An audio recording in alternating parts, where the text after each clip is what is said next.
Welcome to our new podcast and webisode series called If You Don't Mind Me Asking, where we probe and generally poke around in the lived experiences of people with disabilities.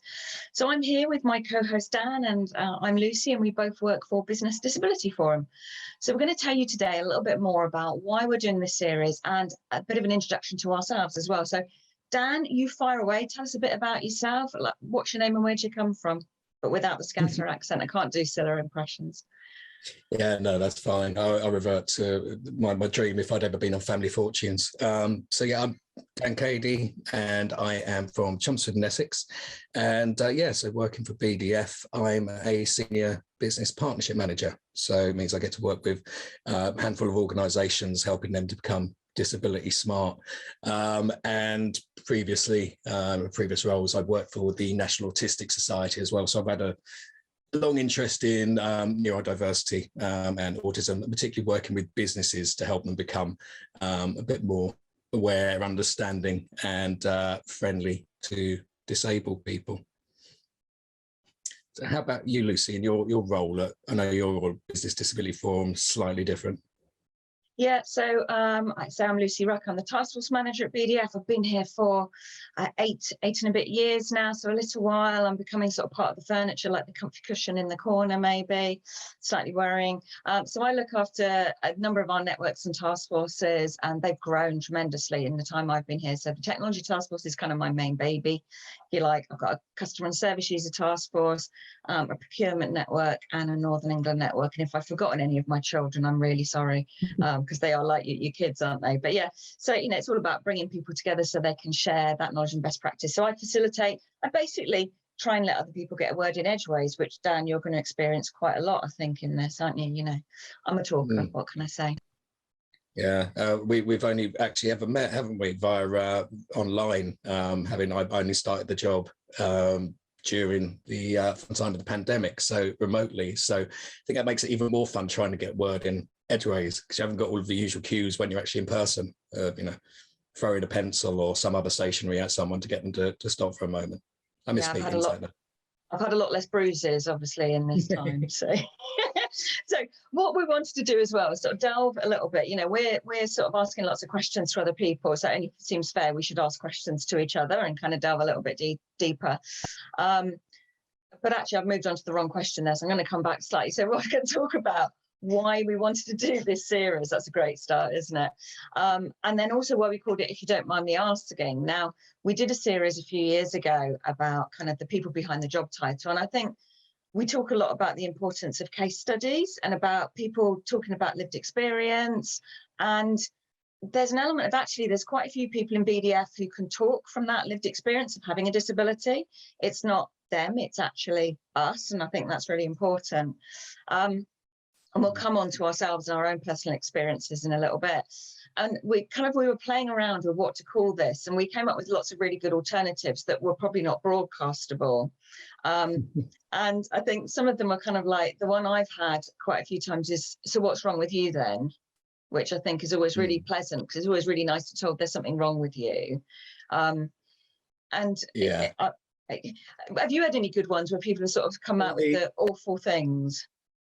I think it's just, isn't it? It always comes back to that thing of people sort of trying to punctuate and get through some of the stigma, because I think we are in a society that it goes one of two ways, which is either really tries to dance around things, in which case you just end up ignoring everything, or you go for you can't say anything anymore, and you go down a route which is then possibly a little bit more insulting, or just has no tact whatsoever. Funnily enough, as I said, a lot of the stuff that I've done before has previously been working with businesses and thinking about disabled consumers, disabled customers. And one of the things that we would always get back from any disabled individual in terms of wanting any, if they wanted any assistance or what sort of service they wanted from someone, would be to just ask me if you can help at all, and then listen. And I think that's kind of what we've done with the title as well, is to be able to say, well, how do you start that conversation? And it doesn't have to be something that's really obstructive. It doesn't have to be something that is, well, kind of tone deaf and like a blunt instrument going into a conversation. It's about how to start that conversation, then actually giving the individual a chance to say, oh, I'm fine, actually, I don't need any assistance, or whether there is something, then being able to listen. It's a two-way conversation, because you know, it gets a little, it starts to sound trite, but every disabled person, every disabled person is an individual.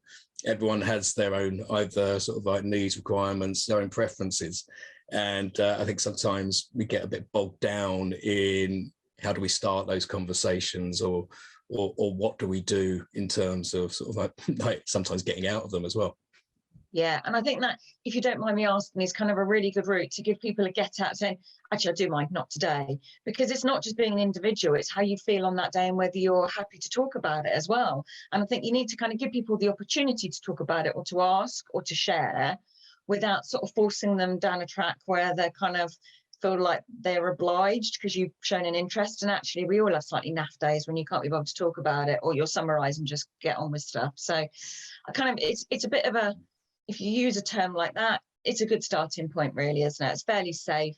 It's sort of landed fairly well with a lot of people, so that's kind of why. And I think we just it's interesting to talk to different people about disability. You know, the more we talk about it, the more we destigmatize it and we normalize it. These are just people, and the people we're talking to in the series are just people who happen to have a difference of some kind. And actually, we're all individuals and we're all unique anyway, so kind of get over it a little bit, really, I kind of think. But yeah. Yeah, exactly. All the different circumstances that we live with. Which, funny enough, brings us on to what we're going to talk about next, really, which is about how individual conditions have sort of impacted our lives. So it'd be good to hear about some of the good and the bad around how your disability has impacted you, Lucy. So very quickly, at the age of 17, I had an accident. I was crossing a train track. There was no bridge. I didn't see the fast train coming, and it hit me at 65 miles an hour. And as it hit me, my right leg went under the train, and they found it half a mile up the track. So I instantly became disabled. It was a trauma accident, in hospital for a couple of months.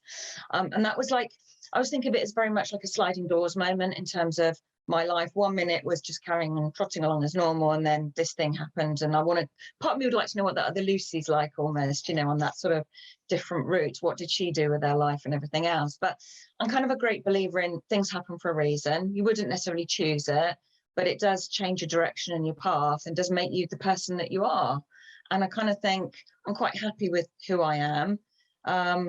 You know, I've got a pretty good life. And it's funny as well. You get funny situations. I mean, I saw my surgeon just after the accident. They had to, a bit gory, but they had to keep the wound open in case I got secondary infections. Lovely.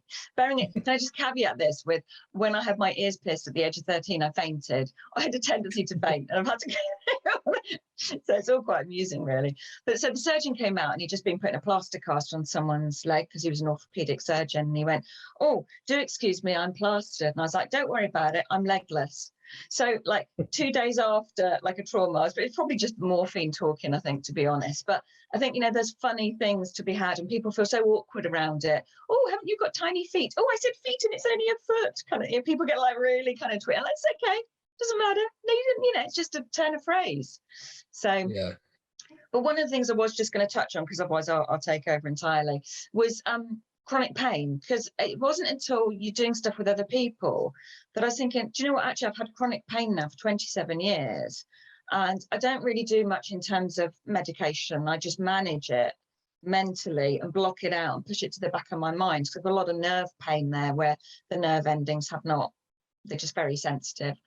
And it's funny how you tune it out, because if you sat there thinking about it, it would be all encompassing. If I sit now and think about it, I can feel it, but actually you just get on and try and forget about it. There's times when it's more severe, and you do get what I call phantom pains, which I've described as someone getting a knitting needle, shoving it up inside your leg, and then sort of putting electricity through it, which is always really pleasant, as you can imagine, and sort of the aftershocks of that.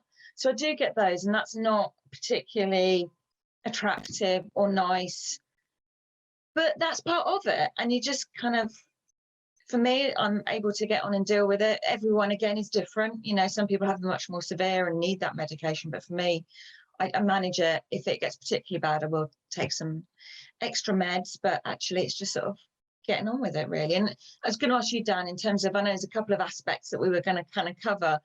Tell us a little bit about your experience, your personal sort of lived experience around disability and caring as well. Yeah, well, yeah, I find it slightly strange for the fact, so I found that I'd been, had depression. I mean, I knew I had big anxiety issues, but yeah, found I had depression sort of around probably about my mid-30s, so probably about 6 or 7 years ago, funnily enough. But I say funnily enough because it doesn't really seem that long, and it doesn't seem in some ways as if many things have moved along, in that I got a sort of a diagnosis, but then doctor hasn't, it's really done very quickly with the doctor, and then there's not much that happens like afterwards, and unless it's it's stuff that you're doing yourself in terms of sort of like finding a good decent therapist and a lot of things that people will do whether they have mental health issues or not. And it's odd, it just sort of seems to be like a blip where that's happened, and you carry on. And it's odd, and I've spoken to you about this, poor Lucy, that I have a bit of an issue with a personal issue, in that in a way I don't ever see myself as disabled. I feel like a bit of it's a bit like imposter syndrome, I suppose, but it's strange because I've in previous jobs I've managed people with depression, and certainly the way that I believe and I describe it to them, it is that in terms of illness, and it is disabling. It's the old anecdote of if someone had broken a leg, that it's the same if you've got depression. It's something that you need assistance, you need support with. But for some reason, there's something with me in my head where I'm like, oh no, I don't know if it's because it took that long, and because of the anxiety as well, for me to even come around to thinking about that might be a condition that I have, that I've always, it's like I treat myself with slightly different rules, and it's something I'm sort of in a way still sort of trying to work through in that aspect. But it was strange to find. I really had to come to it myself to realize that I even had any sort of mental health issue, because I think I'd got one very good friend in particular who had been through stuff herself and could sort of see that I had in the entire time she knew me. And then we were housemates for a while, and I think that's when it really came out and showed her that you could see how paralyzing it could be for me sometimes, which again, I'd be doing the usual thing, saying, oh, well, that's just me, rather than saying that there's any sort of condition or anything there. And so it took a long time for me to then have to I came around to sort of asking her more about it. I think, again, that's just a personal trait of kind of have to come to it yourself, rather than even if people know, like letting you come to it in your own way. But another thing I know we've come up in the podcast series as well is that I've over the last couple of years, I've sort of somehow morphed into a carer as well, carer responsibilities for my mum. So I came home at the very beginning of the pandemic thinking, well, I was going to be between flat leases, and I thought, well, not sure how long this is going to go on for. I'm moving into a new flat in 2 months. I'll go home, make sure mum's okay for whatever this little thing is, and we'll see how we go from there. And now what are we, sort of 2.5 years later? So mum had lots of weird, strange symptoms following her own bout with COVID.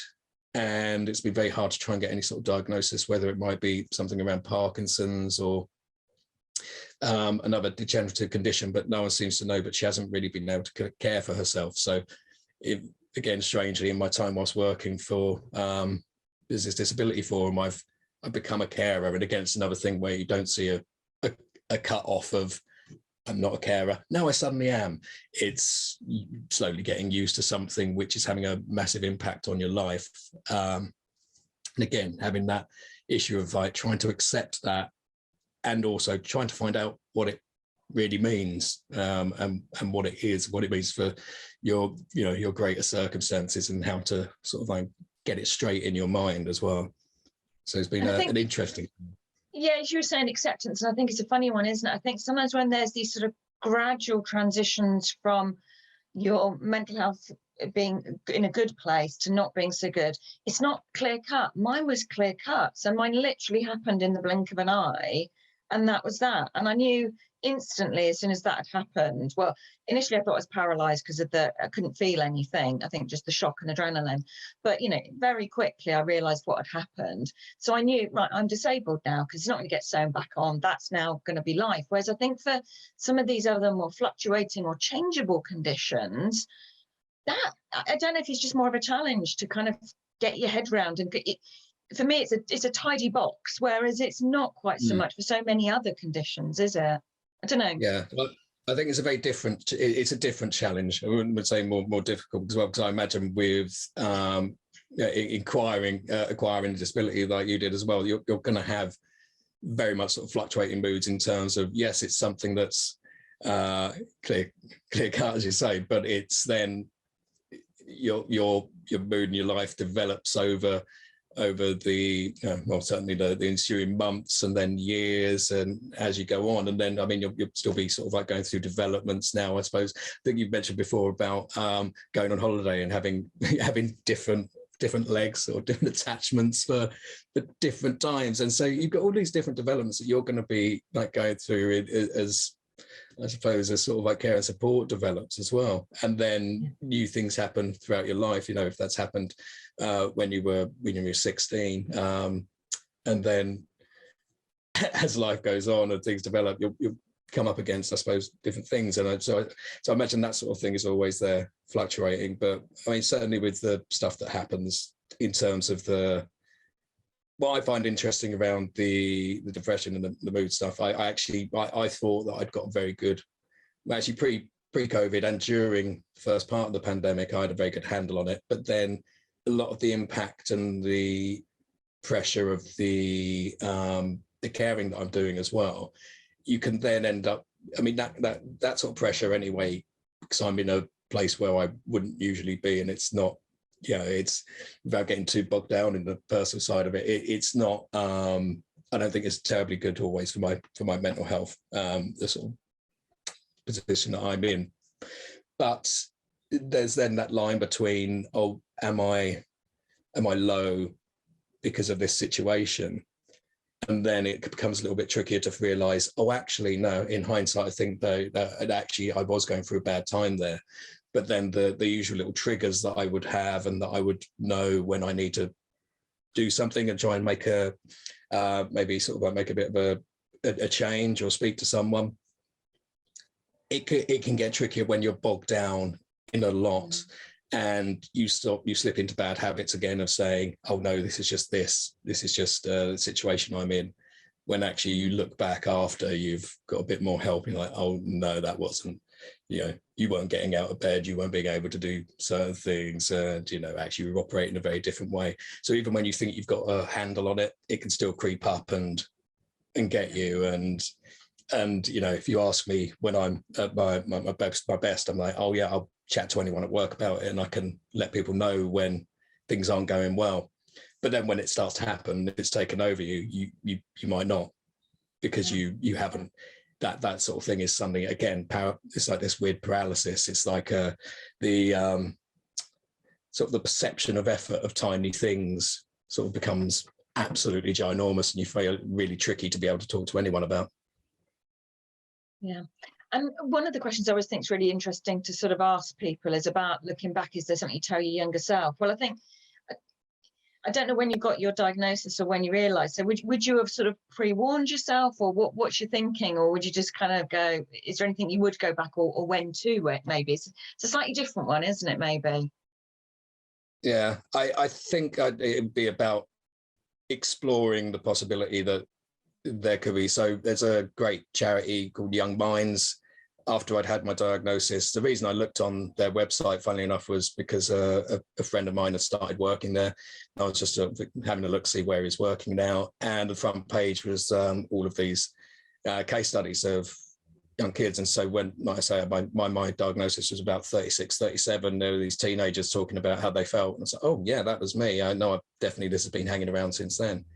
But yeah, in terms of some of the best sort of advice I've ended up getting has been, so I find it very difficult when it's worst to sort of be able to do things like, reply to an email, answer a phone, anything. It's like the association with things rather than, so a job that I absolutely love, but if I think of the term work, then I just can't do anything, and it's just it's crushing.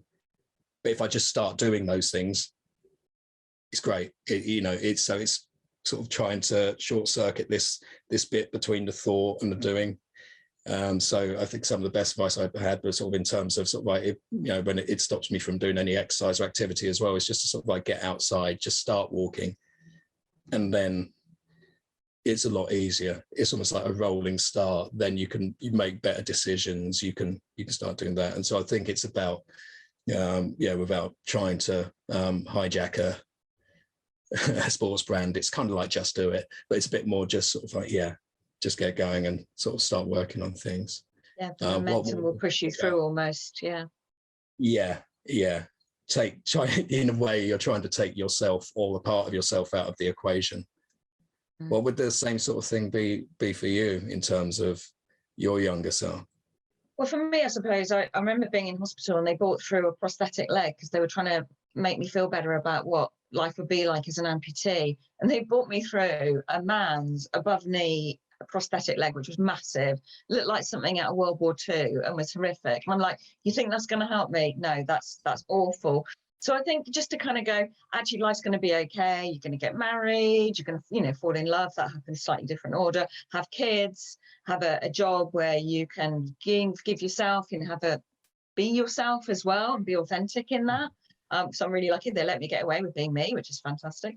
But all that stuff, that actually life comes together and you will have a normal, boring life like everyone else. Actually, there's something quite satisfying about that. I think I'm not going to go and climb a mountain or anything else. That's never been my thing. But actually, life's pretty good, and it's all kind of you'll be all right, girl. Get on with it. So I think that's it. I'm just really aware of time, Dan. We knew us two together, it's a nightmare, isn't it? I feel sorry for our guests coming up for the whole series. But just to say, online, you can find us at Disability Smart, at Lucy Ruck, and at D Cadey. So do look us up and follow us a bit, and we'll try and remember to tweet stuff every now and again. Really looking forward to this series. We've got so many interesting guests coming up with so many different topics, and generally we get to be nosy, which is great fun, isn't it? Exactly. Scratch away at lots of very different stories, which is wonderful. Lovely. Good catching up with you, and I hope everyone enjoys the series. Thank you. Cheers. Thank you for listening. You can find future episodes on major streaming platforms. Search Business Disability Forum or at businessdisabilityforum.org.uk and search podcasts. You can also watch the series on our YouTube channel. Search for Business Disability Forum. Please do share and leave us a rating. Business Disability Forum is the leading business membership organisation in disability inclusion. We work in partnership with business, government and disabled people to remove barriers to inclusion. businessdisabilityforum.org.uk